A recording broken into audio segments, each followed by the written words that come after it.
नमस्कार दोस्तों, आज मैं आपको self propelled high clearance boom sprayer के बारे में जानकारी देने वाला हूं। तो सबसे पहले हम इसके उपयोग की बात करें तो इसका उपयोग जूट, कपास, धान जैसी कई फसलों में खरपतवार व कीटनाशक दवाइयों का स्प्रे करने के लिए किया जाता है। अगर हम इसके पंप के रेटेड आरपीएम की बात करें तो वो हमारा 900 आरपीएम है और इसका जो वर्किंग प्रेशर है वो 15 से 25 केजी पर सेंटीमीटर स्क्वायर है।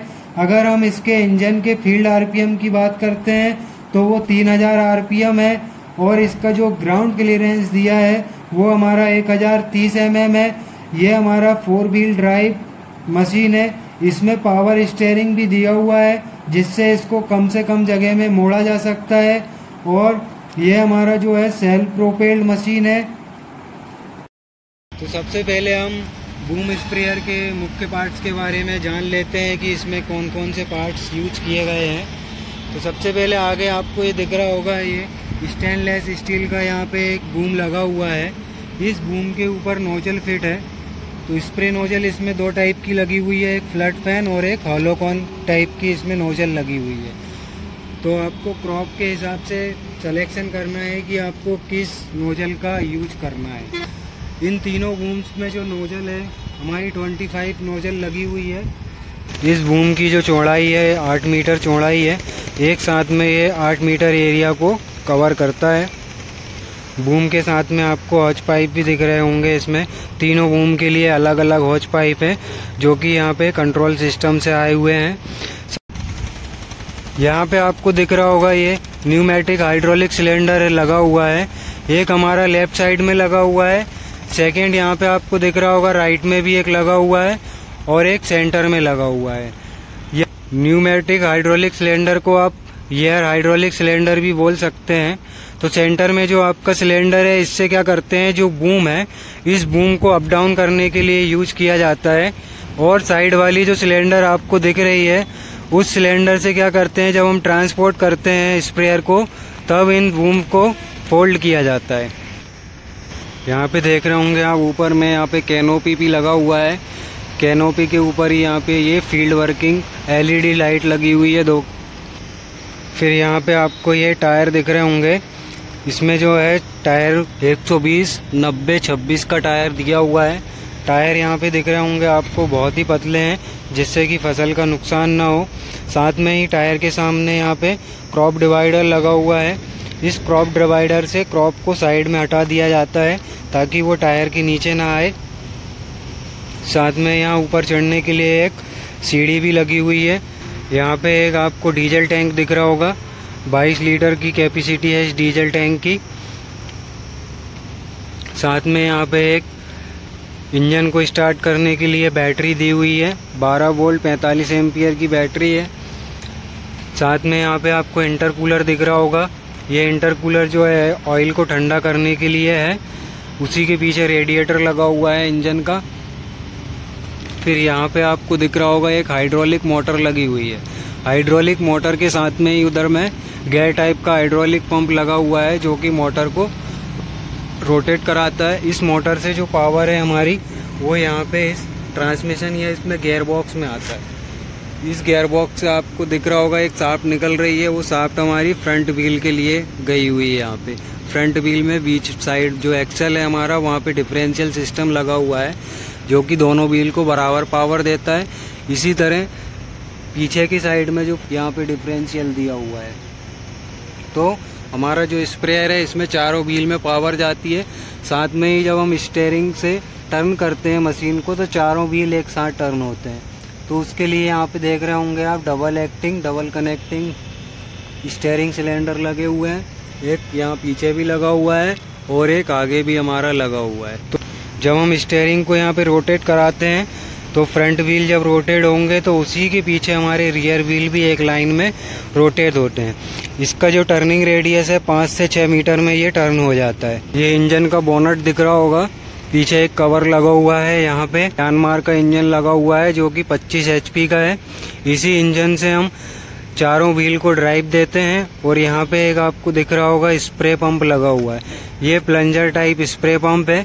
साथ में ही यहाँ पे एक दिख रहा होगा, ये आपको प्रेशर चैम्बर लगा हुआ है जो कि प्रेशर को मेंटेन करके रखता है।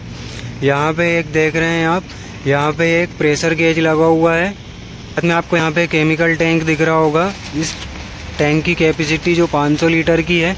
इसमें लेवल देखने के लिए एक ट्रांसपेरेंट पाइप भी लगा हुआ है। तो हमारा केमिकल टैंक से एक सक्शन पाइप लाइन आई हुई है। इस सक्शन लाइन पे ही एक यहाँ पे सक्शन फिल्टर लगा हुआ है, जिससे कि जो भी कचरा होगा टैंक में वो यहीं पे आके हमारा क्या हो जाए, रुक जाए। फिर ये सक्शन पाइपलाइन किससे कनेक्ट है, यहाँ पे पंप से कनेक्ट है।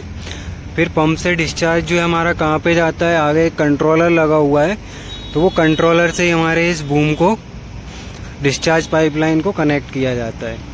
यहाँ पे आपको एक हाइड्रोलिक टैंक दिख रहा होगा जिसमें हाइड्रोलिक ऑयल को भरते हैं। इसमें ये लेवल भी दिख रहा है कि हमारा कितना इसमें ऑयल भरा हुआ है आपका। यहाँ पे ये हाइड्रोलिक ऑयल फिल्टर भी लगा हुआ है। यहाँ पे देख रहे होंगे आप, ऑपरेटर के लिए यहाँ पे गिलास लगा हुआ है, ताकि जब हम स्प्रे करें तो स्प्रे हवा में उड़ के ऑपरेटर के ऊपर ना आए। तो उसकी सेफ्टी के लिए यहाँ पे एक गार्ड भी लगाया गया है। तो अब मैं आपको इसके कंट्रोलर पैनल के बारे में कुछ जानकारी दे देता हूँ। तो यहाँ पे आपको स्टीयरिंग व्हील दिख रहा होगा। स्टीयरिंग व्हील के बाद यहाँ पे आपको एक दिख रहा होगा, ये प्रेशर गेज लगा हुआ है। यहीं से हम प्रेशर को सेट करने के लिए यहाँ पे एक प्रेशर रेगुलेटर वॉल दिया हुआ है। यहाँ पे आपको 3 लीवर दिख रहे होंगे। इस लीवर से क्या करते हैं, लेफ्ट राइट या सेंटर में जो हमारी बूम दी हुई है उसमें हम उसको, जो लिक्विड जा रहा है उसको हम ऑन ऑफ यहाँ से कर सकते हैं।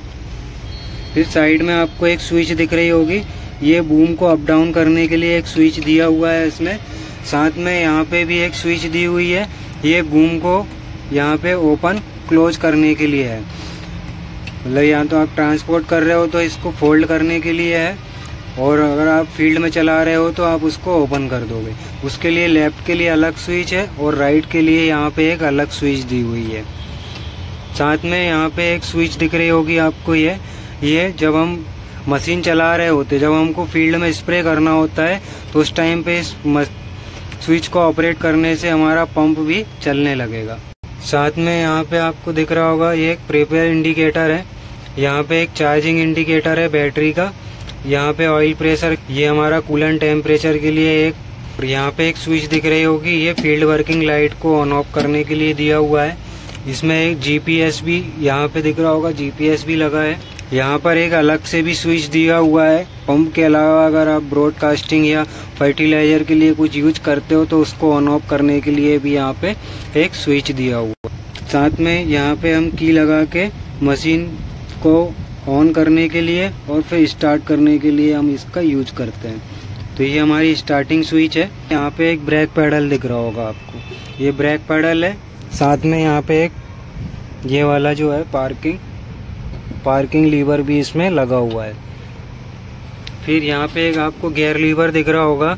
ये गियर लीवर जो है, एक तो ड्राइविंग मोड और एक स्प्रेइंग मोड, या आप सीधा कह लो एक आपका ऑन रोड के लिए, एक ऑफ रोड के लिए दिया हुआ है। और एक यहाँ पे दिख रहा होगा आपको लीवर, ये हमारा मेन गियर लीवर है। इससे हम फॉरवर्ड और रिवर्स करने के लिए ये लीवर दिया हुआ है। यहाँ पे आपको दिख रहा होगा ऑपरेटर सीट के नीचे ही एक डिफरेंशियल लॉक लगा हुआ है। हमारा मशीन अगर किसी कीचड़ में फंस जाती है उस टाइम पे हम क्या करेंगे, डिफरेंशियल लॉक का यूज करेंगे, ताकि चारों पहियों में बराबर पावर जा सके। सबसे पहले दोनों गियर लीवर आपके न्यूट्रल होना चाहिए। न्यूट्रल होने के बाद आपको यहाँ पे ब्रेक पैडल को पूरा प्रेस करना है। इसके बाद यहाँ पे आपको स्टार्टिंग स्विच से की को ऑन करना है।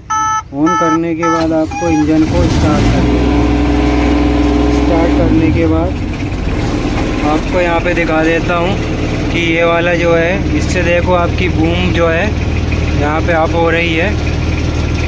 फिर मैं यहाँ पे एक लॉइड स्विच से होल्डिंग को ओपन कर देता हूँ, बूम को यहाँ पे ओपन कर दिया। ऐसे ही आपका ये लेफ्ट वाला बूम भी क्या कर दिया, यहाँ पे ओपन कर दिया।